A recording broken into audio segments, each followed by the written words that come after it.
I'm here this morning with Elisabeth Sabaditsch Wolff, who spoke last night here in San Angelo. Elisabeth, it's always so good to have you back in San Angelo. It's a delight.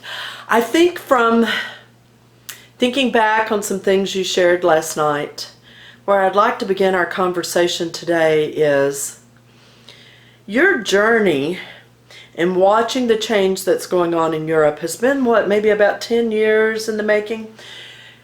So, if you were able to go back in time 10 years, knowing what you know today, what would you have done differently to try to prevent some of the things that have occurred? What would your approach be? Because if potentially we might be today where you were then, I'm kind of asking in a roundabout way, what should we be looking for? What should we be doing? Well, first of all, Kat, thank you very much for having me here again, for hosting me in this wonderful town of San Angelo, which I've actually fallen in love with. Good. I love being here, not only in Texas, but in San Angelo specifically. What would I have done differently? What do I suggest that you do here in San Angelo? Well, first of all, you need a great sense of, well, let's get up and do something. Watch for the signs. The signs were there. I knew it back then that something was happening. I spoke out. More people should speak out. There is, strength in numbers. What were the signs? What were the signs? What were some of the things you were seeing? I was seeing the influx of non-Europeans into Austria, too many of them. I saw the signs of politicians retreating, not doing what they were supposed to do, not listening to the population, not listening to the people. To this day, we have none of the politicians, the high-ranking politicians from the Conservative Party, have spoken to me, have ever decided, well, maybe we should listen to our critics. You should demand to be heard by those who disagree with you. It's very difficult in Austria to demand anything from the politicians because our political system is different from yours here in the United States. But one of the biggest criticisms that I still have is we have a new chancellor. He's 31 years old. Everybody loves him. Everybody thinks he can walk on water. And he prides himself in... he says he talks to the population. He talks to the people. He goes out of his way to discuss matters of interest with the general population. So untrue. So untrue. To this day, he has not spoken a word with me or my friends, my colleagues who have also been in the warning business.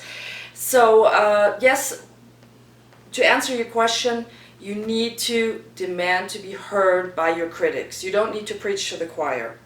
Okay, all right. What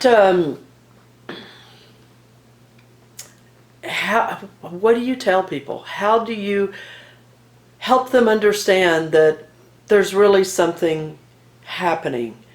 That there's, if we use Austria, your country, as an example, what, over the last 8-10 years, what have y'all lost because you didn't step up and make a difference back then? What you just asked me is actually a two-part question, which I'm going to answer also in two parts. Okay.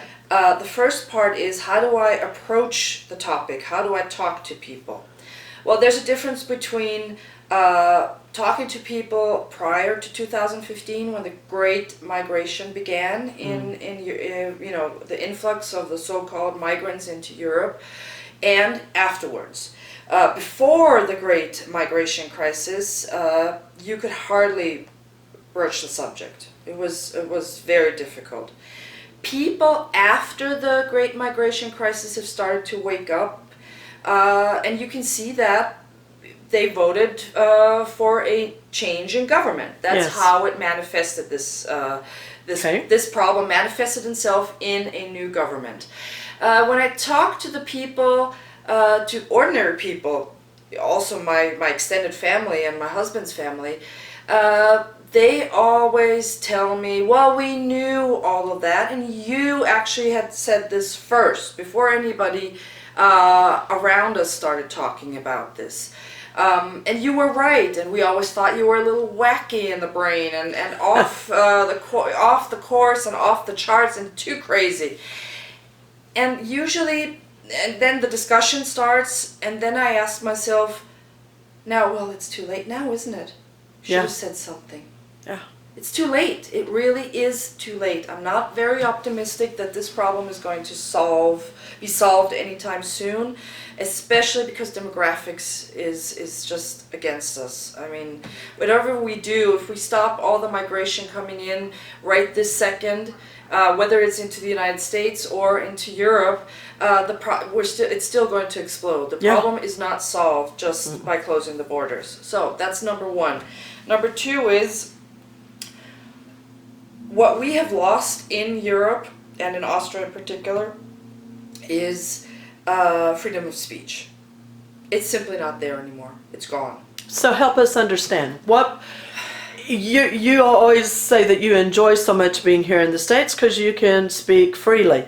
We take it for granted. We can't relate to, what do you mean lose your freedom of speech?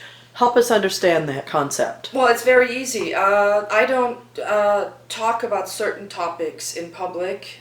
First of all, I don't speak in public in Austria or in Europe. Second of all, I don't approach these topics about Islam or illegal immigration or what illegal immigration does to our country and to our population. Unless I hear something from the other side, from my partner, from my conversation partner. Mm-hmm. If I hear something, there are certain trigger words that I can use to find out if this person is open to what I have to say. Mm-hmm. Now, if I find that this person is not open to what I would, consider discussing with him, then I stay away from him. So this is also already self-censorship. On the other hand, you also don't know, is this person going to snitch on you? And is this person going to run to the police or the prosecutor and tell the prosecutor to prosecute you? And so you can be prosecuted for saying what? I could be prosecuted for criticizing a religion. I could be prosecuted for criticizing a person of a certain religious affiliation, or a certain skin color, or a certain protected group, which includes the migrants, the so-called migrants. But we don't have any of these provisions for farmers or priests or businessmen. It's only a protected class, and you may not talk about these people, and you may not discuss the negative aspects of these people moving in to another country. And that's ludicrous. And so by that happening, which we see it already happening here in the States, they in turn actually end up controlling everyone because they become the protected class, and everyone else has to submit to them? Yes, and it's all about self-censorship. Why am I not protected? I don't fall into any of these categories. I'm not a person of color. I'm not a person of a certain religion, because Christianity obviously doesn't fall into this category. And I'm not a LGBTQIWZ person. Uh-huh. I'm just an ordinary housewife who happens to have white skin, and I'm a Christian, so I'm not protected in any way, shape, or form. And in any case, what happened to all men are created equal? Yeah. That has disappeared. Not all men have been created equal. Some are more equal.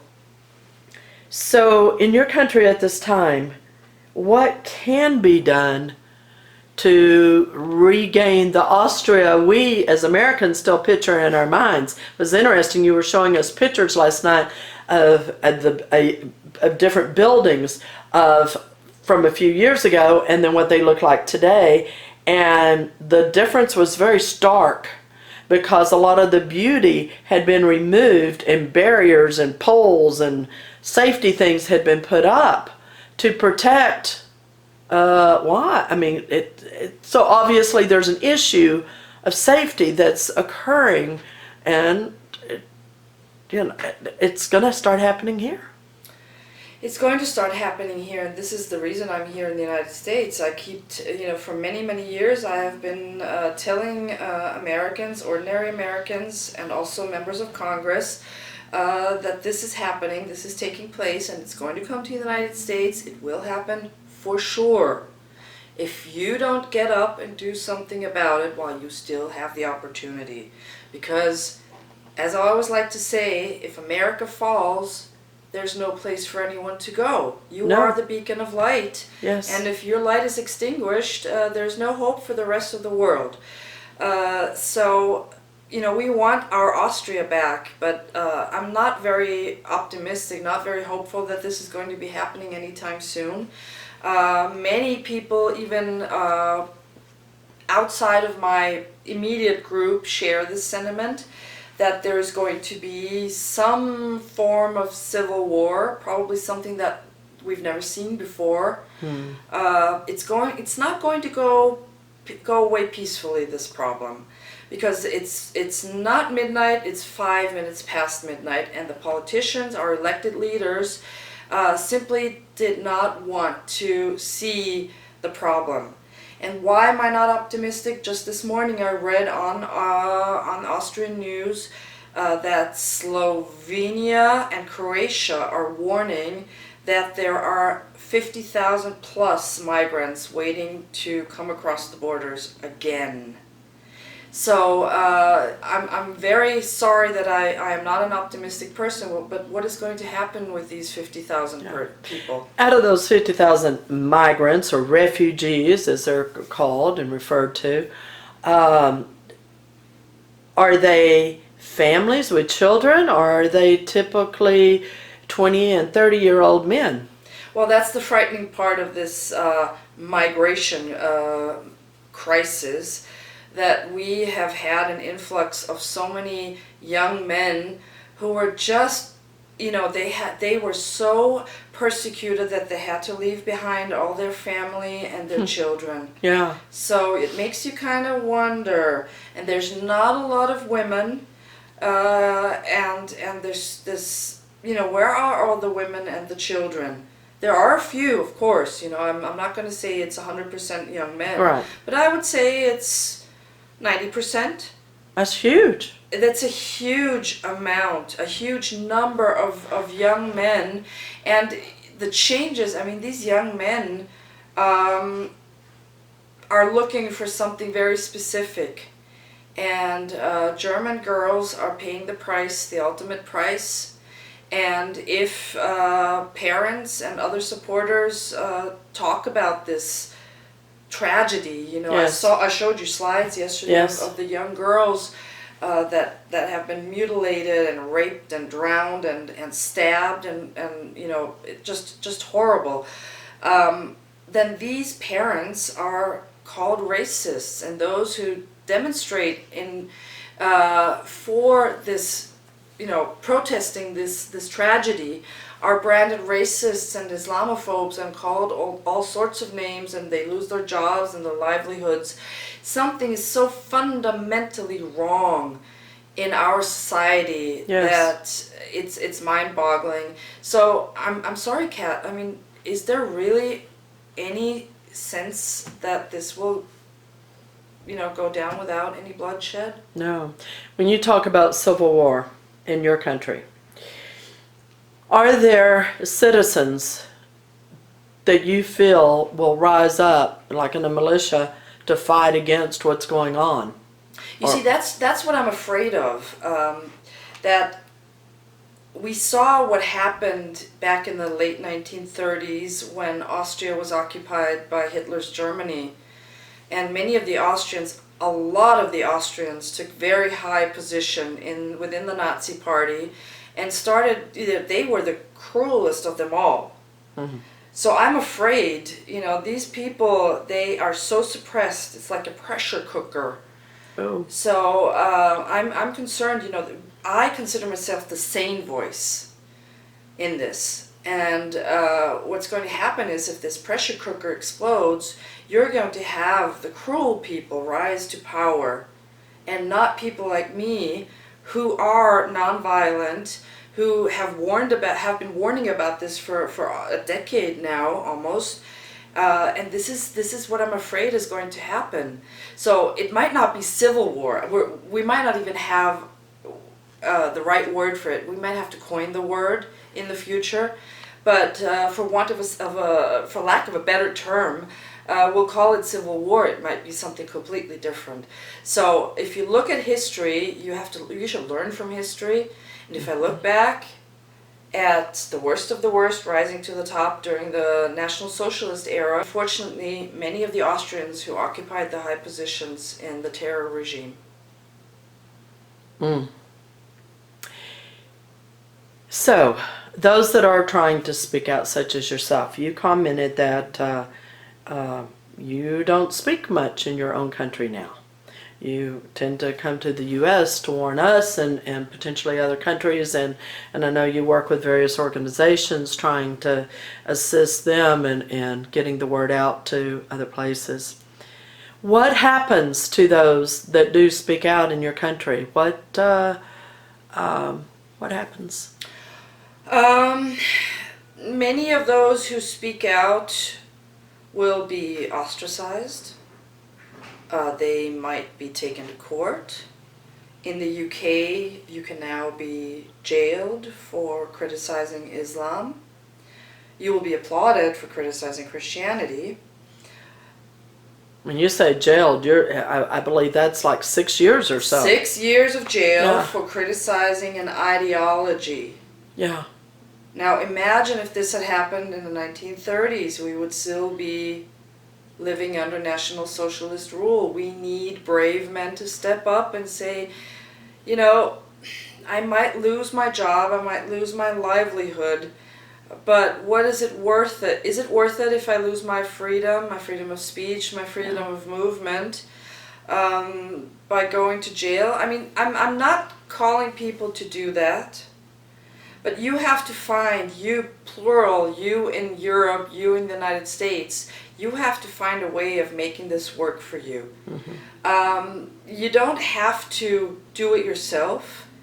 If you feel that you can't go public with your views, then at least support those who do materially, because most of us, like I said, are out of a job. We're ostracized. I could never get another job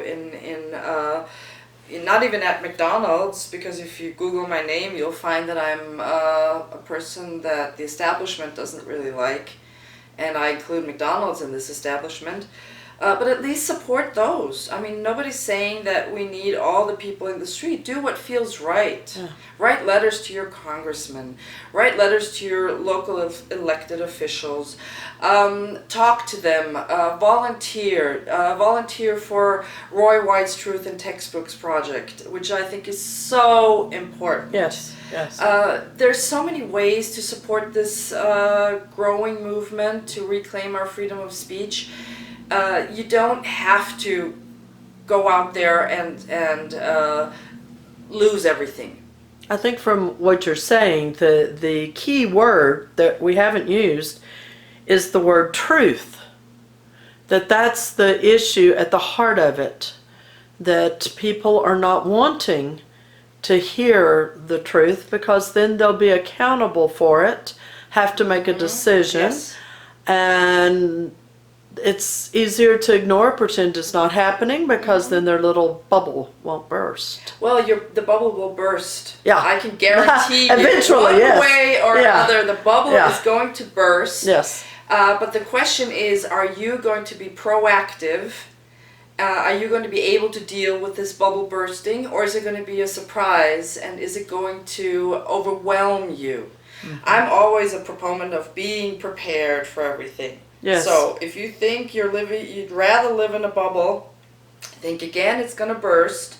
Maybe not today, maybe not next month, maybe not next year, but it will burst. You will wake up and find yourself in reality. Reality will show you that there is no such thing as free speech in Europe, and reality will show you here in the United States that legislation to curb your freedom of speech is on its way, and in a few instances is already present. Yeah, we've got the issue in California right now where a particular bill, forget the number at the moment, that's working its way through their assembly, would potentially be where it could encompass where pastors and lay people would not even be able to use a Bible, because building that off of the sexual orientation wording in this particular bill. So don't ever think it's not going to happen here. Watch out for trigger words like hate crime and hate speech. Especially hate speech is trickling down from international forums into U.S. legislation. You don't want that. That will silence you. You don't want that at all. Fight that with everything you have. The hate speech is what is strangling us in Europe right now, because hate speech is anything and everything. If you don't like what I said, and your feelings, and here's the important word, your feelings were hurt, you could take me to court for hate speech. It's all about feelings and not facts. So facts mean the truth. The truth is facts. So we have to learn the facts in order to discern the truth. And that is very well said. Any final thoughts on what you see headed our way? I'm worried about your porous border down south from here. Very, very concerned about that. I'm a political scientist. I studied that in college. And, the borders, secure borders, is what makes up a nation. You can't be a nation without secure borders. You, as a nation, have to decide who to let in and who not to let in. I came into this country a little more than a week ago. I came here legally, and I will leave legally. That's how it should be. The country should be open. I mean, the United States has been welcoming ever since its inception, since its birth. And people have taken advantage of this, and it must stop. And President Trump really needs to get moving. He's got to build that famous wall, and he's got to fix the immigration, the illegal immigration, to be able to allow legal immigration into this country. Because what is happening now is that the illegals are taking up the space and all the resources for legal immigration. Yeah. That's what we want. Isn't that what the United States is all about? Legal immigration. Yes. The same thing goes for Europe. We must close our borders. Actually, our Minister of Interior is closing our borders. He's keeping them closed, much to the disappointment of the unelected government sitting in European Union government sitting in Brussels. And let me finish with this. Our new government was elected with almost 60% of the popular vote. The polls show that this government is still supported by more than 60% of the population. So they are doing the right thing. Not in everything. I don't agree with every policy they've come up with, but when it comes to immigration and closing the borders and reducing the welfare entitlement, there is no such thing as entitlement for illegal immigrants, they are doing the right thing. So, maybe the two countries should learn from each other. Maybe President Trump should keep an eye on Austria. I think he may. Versa. He's talking about implementing work for welfare. Yeah. And sounds good to me. Yeah. So maybe Austria and the United States should keep an eye on each other and do the right thing. And hopefully, when I'm back, I'll have better news. Oh, that would be fabulous. We would love that, and hopefully by the time I'm back, President Trump will have been reelected. Well, hopefully you'll be back before then. Before then. Well, it depends on if you'll have me and, what have you there. But while I'm not optimistic, I'm not all pessimistic. What I am is I'm a realist. Yeah. I know what's going on. There's battles. And even if I'm pessimistic, it's not going to stop me from working hard for my daughter's future. And that's the message I have to all of your listeners and viewers. Yeah. One last question that came to mind when you were talking about how important it is in our need to close our southern border. I'm equally concerned about our northern border because Canada has Muslim infiltration just crazy, and the impact it's having on their government. And we're not hearing that on the news very much, but that country is greatly changing.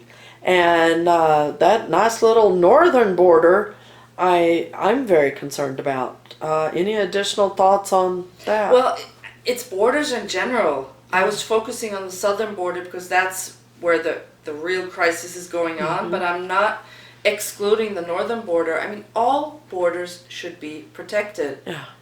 All borders, period. Like I said, if you're not protecting your borders, you cease to be a nation. That's what should. We don't want a one world mishmash of regions. We want our countries. We love the United States. We love Austria. We don't want that a whole world melting pot. Let's keep the United States as a melting pot. Let's keep Austria as a non-melting pot if possible. But the nation, the border that defines a nation, this is what's important. So yes, of course, by all means, keep an eye on the northern border as well. Right. Elisabeth, it's always such a pleasure to have you, and I pray that you have safe travels back home. And I will. After the response from last night, I think we hope to see you much quicker back this time than the time frame between your last visit here. God bless you, and thank you. God bless America.